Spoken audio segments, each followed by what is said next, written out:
My name's Eric Cunningham, and this is how to find the centroid of a built-up section. I'm going to be using a problem out of the Statics and Strengths of Materials textbook, and we're going to be doing problem 6.4. In problem 6.4, we have a C-beam sitting on top of a wide flange beam. Both of these can be found in the back of the textbook in the tables on page 573 and 571. The first thing we need to do is make our table. So we have our C-beam and our wide flange beam, and all of this information about these are found in the tables. The area for the C-beam is 11.8 inches squared, and then the area for the wide flange beam is 26.5 inches squared.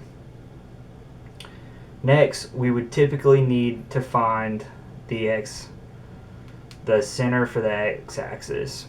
In this problem, we don't have to do that because it's already centered on the x-axis. So we're going to skip that and go to the y-axis. To find the centroid for the C-flange, for the C-beam, we're going to find where it gives us the TW, which is 0.52 inches. Now we want that, we're going to take that and we're going to divide it by 2 because we want to have the centered. And since we're starting at the bottom, we have to add the depth of the wide flange beam, which is 14.02 inches. And you add it all together, and the centroid for the C-beam is 15.06 inches. Now, to find the centroid for the wide flange beam, you're just going to take that depth, 14.02, and divide it by 2. And that you get 7.01 inches.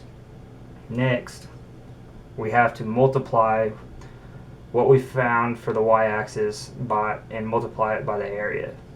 So we're going to take our 15.06 and multiply it by 11.8, and we're going to get 177.708 inches cubed. For the wide flange beam, you're going to do the same thing.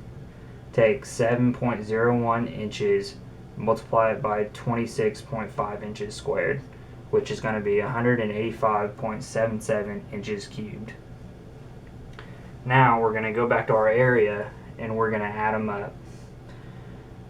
The total area for both pieces is 38.3 inches squared. Next, we're going to do the same thing, add these up. You're going to get 363.478 inches cubed.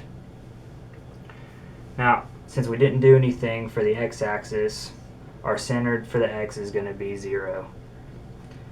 And for the y, we're going to take our area times y, which is 363.478 inches cubed, and divide it by our total area, which is 38.3 inches squared. And that, you get 9 inches, 0.41. And that is going to be our centroid, which is going to be about right here.